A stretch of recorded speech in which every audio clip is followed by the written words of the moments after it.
하나님 말씀 히브리서 11장 1절에서 3절까지 말씀 보겠습니다. 말씀 봉독해 드립니다. 믿음은 바라는 것들의 실상이요 보이지 않는 것들의 증거니 선진들이 이로써 증거를 얻었느니라.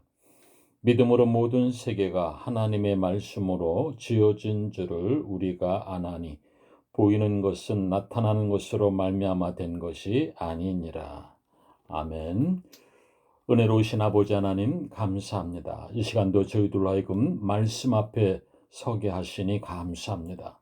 주님 말씀 주실 때에 주의 음성에 들려지게 하시고 성령의 능력 가운데에 깨달음의 은혜로 함께하여 주시옵소서.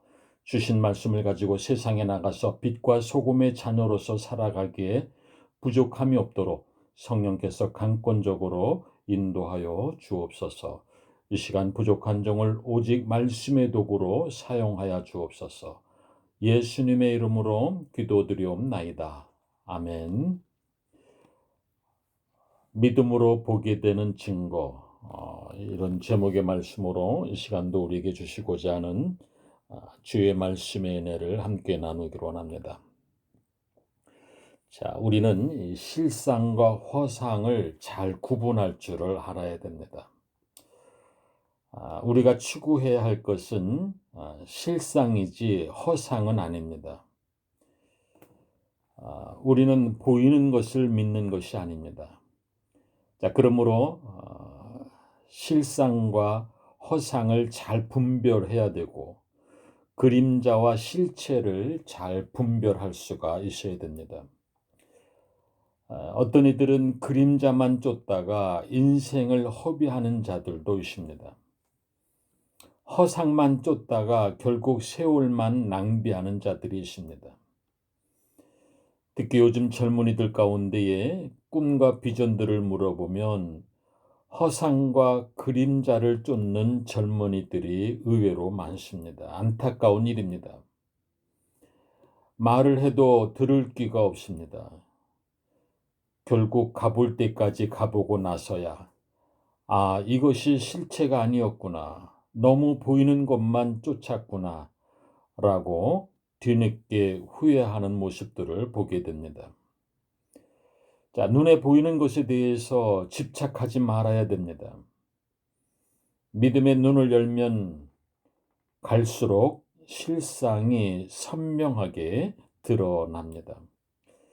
자, 그러므로 눈에 보이는 현상보다도 눈에 보이지 않는 이면이 있다라는 것이 더욱 중요합니다.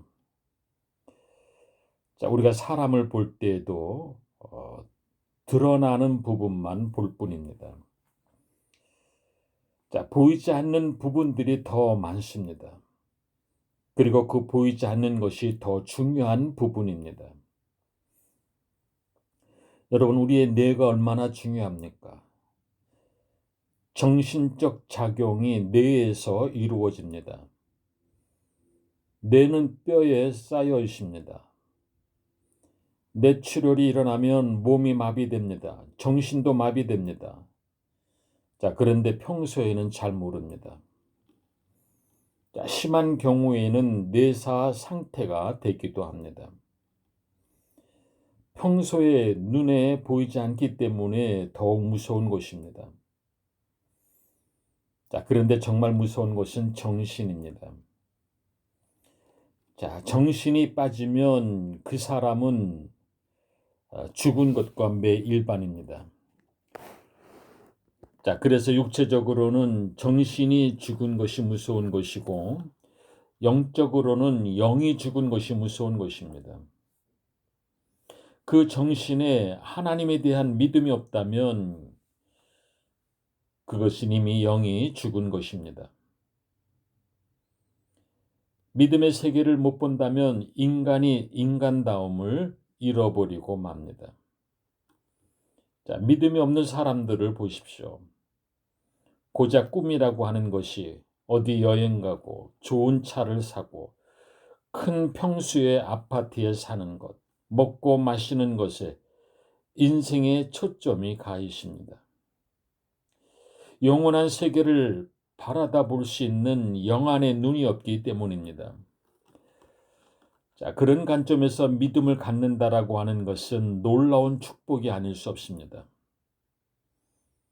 자, 그러면 믿음의 삶이란 무엇입니까? 오늘 본문 3절에 믿음으로 모든 세계가 하나님의 말씀으로 지어진 줄을 우리가 아나니 보이는 것은 나타난 것으로 말미암아 된 것이 아니니라라고 말씀합니다. 자, 믿음의 사람들은 모든 세계가 하나님의 말씀으로 지어진 줄을 압니다. 여러분, 믿음으로 산다는 것은 바로 이면을 보는 능력을 말합니다. 겉으로 드러난 것을 보는 것만이 아니라 이면의 세계를 보는 능력입니다. 허상이 아니라 허상 너머를 보는 능력입니다.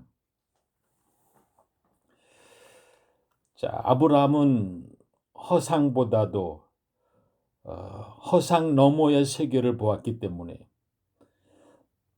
너는 너의 고향과 친척과 아버지의 집을 떠나 내가 네게 보여줄 땅으로 가라 라고 말씀하실 때에 고민하지 아니하고 말씀대로 즉각 떠납니다. 안정된 삶의 터를 버리고 갈 바를 알지 못하는 가운데서 아브라함은 떠날 수가 있었습니다. 왜 그렇습니까? 하나님의 약속의 말씀을 통해서 보이지 않는 세계를 본 것입니다. 본 것에 대한 믿음이 있었기에 떠날 수가 있었습니다. 다른 이들은 볼 수 없는 것을 아브라함은 보았기 때문에 즉각적으로 갈 바를 알지 못하는 가운데서도 행동으로 옮길 수 있는 믿음이 있었던 것입니다. 그래서 그런 아브라함이 바로 믿음의 조상이 되었던 것입니다. 여러분, 하나님께 기도할 때에 눈에 보이는 것만을 구하지 마시기를 바랍니다. 감각적인 것에만 의존하지 마시기를 바랍니다. 자신이 본 것만 구하지 마시기를 바랍니다. 자신이 경험된 것만을 구하지 마시기를 바랍니다. 눈에 보이는 물질에 너무 의존하지 마시기를 바랍니다. 여러분, 물질이 불필요하다라는 말씀이 아닙니다. 오해하지 마시기를 바랍니다.